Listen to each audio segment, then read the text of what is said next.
Assalamualaikum warahmatullahi wabarakatuh. Perkenalkan, nama saya Suharni dengan NIM A1+124.026. Pada tugas geomorfologi umum kedua ini, saya akan menjelaskan tentang bagaimana genetik bentuk lahan utama dari geomorfologi. Eh, untuk memahami geomorfologi ini, kita harus mengetahui aspek yang dikaji dalam geomorfologi. Kita kembali lagi ke definisi geomorfologi. Geomorfologi itu adalah ilmu mengenai bentuk lahan. Bentuk lahan itu yaitu bisa kita gambarkan dalam kajian kanan, yaitu sebuah unit genetik. Unit genetik ini merupakan faktor dari relief, proses, struktur, material, dan waktu. Jadi sebuah ilmu harus mempunyai entologi. Entologi ini adalah apa yang dikaji di bentuk lahan yang terdiri di 5 faktor tadi. Jadi bagaimana cara kita memahaminya? Ini yang disebut dengan epistemologi. Jadi entologinya adalah bentuk lahan, sedangkan epistemologinya ada 4, yaitu morfologi, morfogenetik, morfokronologi, dan morfoarrangement. Dalam morfologi terdiri dari morfografi dan morfometri. Ini kita kaitkan dalam bentuk lahannya. Morfografi ini pada umumnya digunakan dalam unit genetik yang ada di bentuk lahan utama maupun bentuk lahan berikutnya.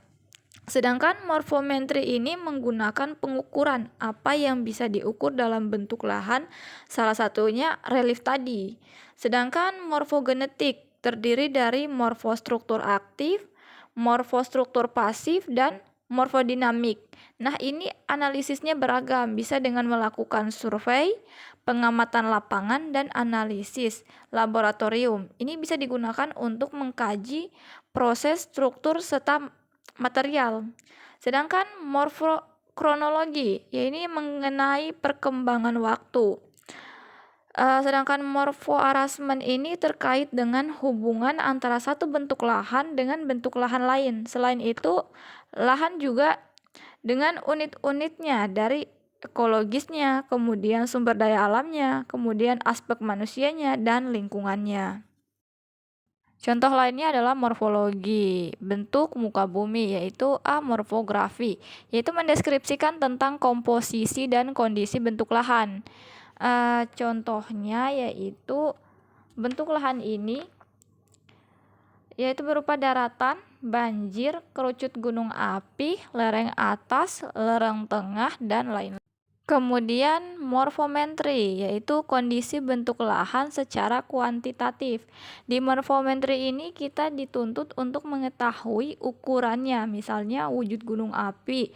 Kalau secara morfometri secara kuantitatifnya itu memiliki kemiringan lereng berapa besar atau berapa derajat. Nah, itu perolehan data ini kita peroleh dari ukuran di lapangan menggunakan alat-alat untuk mengukur kemiringan lereng atau dapat dilakukan secara digital menggunakan sumber yang diketahui, misalnya berapa kemiringan dari gunung api atau sebagainya. Ini menggunakan morfometri, yaitu pengukuran kuantitatif dari bentuk lahan. Kemudian morfogenetik, yaitu asal-usul dan perkembangan bentuk lahan.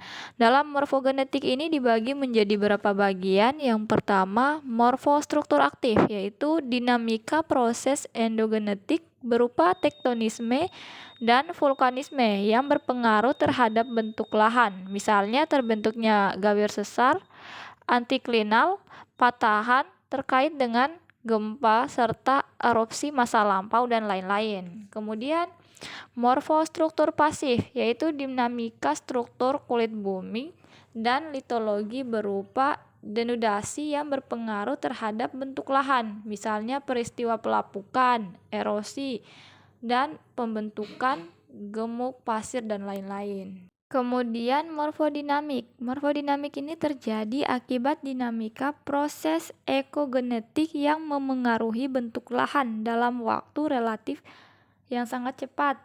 Jadi perubahan bentuk lahan yang terjadi begitu cepat ditimbulkan manusia. Contohnya tuh banjir, suatu wilayah yang aliran sungainya kecil tiba-tiba ada banjir bandang atau banjir besar sehingga wilayah kanan kirinya menjadi sedimen. Contoh lainnya itu di bawah ada erupsi gunung.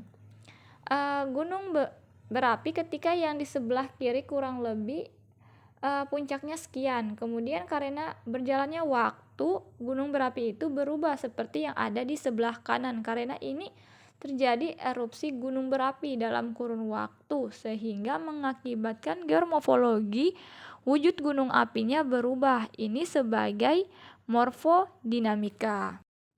Contoh lain dari morfokronologi. Morfokronologi ini adalah dinamika terkait urutan terbentuknya bentuk lahan berdasarkan umur, relatif atau absolut. Jadi ini berbicara tentang waktu. Contohnya ini ada sebuah pantai yang saling berdekatan pada nomor 1 namanya sebagai Chills. Pantai Chills ini berbentuk karena adanya proses tektonisme sehingga terjadi tebing yang lurus yang langsung berhadapan dengan tubuh air. Kemudian kekuatan ombak yang terjadi secara erupsional. Pantai ini dicontohkan di nomor 2 yang tadinya bentuknya agak lurus karena batuan dan hantaman ombak yang sangat kuat, maka dia mengalami proses erupsional atau runtuh. Terjadilah endapan-endapan batuan besar. Kemudian lagi dalam kurun waktu ribuan tahun terjadi pantai deposisional, yaitu perubahan yang terjadi berulang-ulang, hancur menjadi lebih kecil seperti pasir sehingga menjadi pantai deposisional.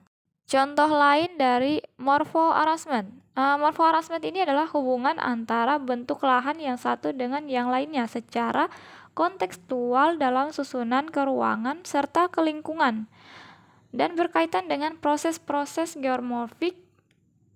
Ini ada gambar pantai, ada pesisir yang garis merah adalah bentuk lahan tegising. Tegising ini sifatnya adalah bentuk lahan positif.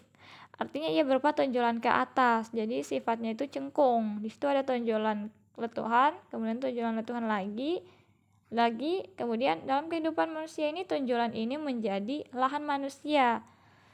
Contohnya seperti sawah. Kemudian model dalam geomorfologi.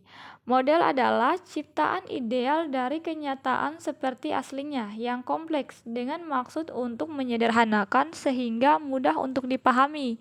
Ini ada model dalam diagram air yang menggambarkan dunia nyata kemudian dimodelkan dalam bentuk ikonik atau citra foto udara.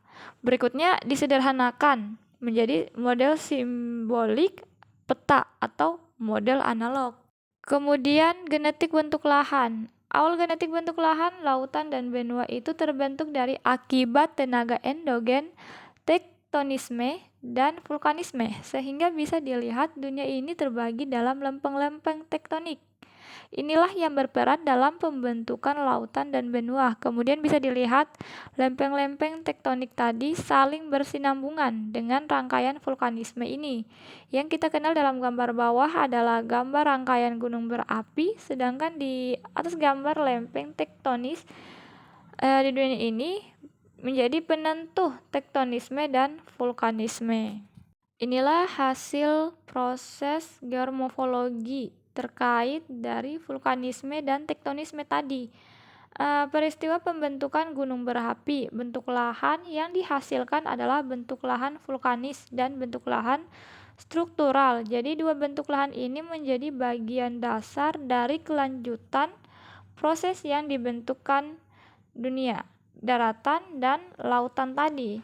Inilah yang kita kenal kemudian relief orde kedua, yaitu pegunungan daratan.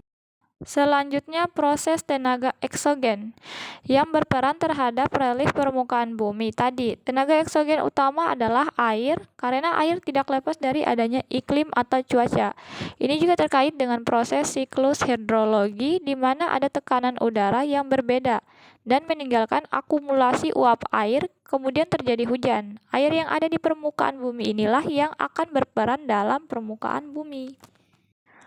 Selanjutnya, peranan proses tenaga eksogen tadi, khususnya air, ini mengakibatkan terbentuknya kronologi stadium, yaitu pembentukan permukaan bumi yang dikenal sebagai relief orde ketiga, yang terdiri dari depresional, resional. Ini ada gambar blok-blok blok dari permukaan bumi. Ini karena proses relief orde ketiga tadi. Terjadinya proses erosional. Gambar yang pertama dengan tulisan muda memiliki ketebalan yang cukup tinggi dan permukaannya juga halus dan memiliki beberapa rekahan-rekahan proses air. Setelah bekerjanya proses air erosional, depresional, dan resional, maka berkembang ke kondisi dewasa. Kondisi dewasa ini reliefnya lebih besar dan level permukaannya sudah berkurang dibandingkan yang stadium muda. Kemudian stadium 2 ini levelnya tinggi, sisa-sisa saja. Kemudian bentuk-bentuk lahan hasil orde relief ketiga tadi kurang lebih seperti ini. Ini ada nomor 3, degradasi. Yaitu proses degradasi ada pelarutan gerak massa, kemudian erosi. Erosi di sini ada erosi air, gelombang, cluster, angin, kemudian ada organisme. Kemudian nomor 4 ada agradasi. Di agradasi ada faktor air, gelombang, cluster, dan angin. Apa yang terjadi bentuk lahan di gradasi yaitu pengurangan permukaan. Kalau agradasi yaitu penambahan ada bentuk lahan karst dari proses pelarutan menghasilkan bentuk lahan karst atau solusional. Gerakan massa menghasilkan danudasional. Air menghasilkan bentuk lahan fluvial, sedangkan gelombang menghasilkan marine cluster, menghasilkan glasial. Angin menghasilkan eloin, organisme menghasilkan organik. Begitupun juga yang di agradasi. Kemudian ada bentuk lahan lain yaitu ekstraterestrial. Ini biasanya berasal dari karakter meteor. Inilah dasar bentuk lahan genetik utama di bumi terbentuk melalui proses tenaga endogen, tektonis, dan eksogen melalui proses dari degradasi dan agradasi tadi. Itu saja penjelasan dari saya tentang tugas kedua dari geomorfologi umum ini. Oke, saya tutup dengan ucapan wassalamualaikum warahmatullahi wabarakatuh. Sekian, terima kasih.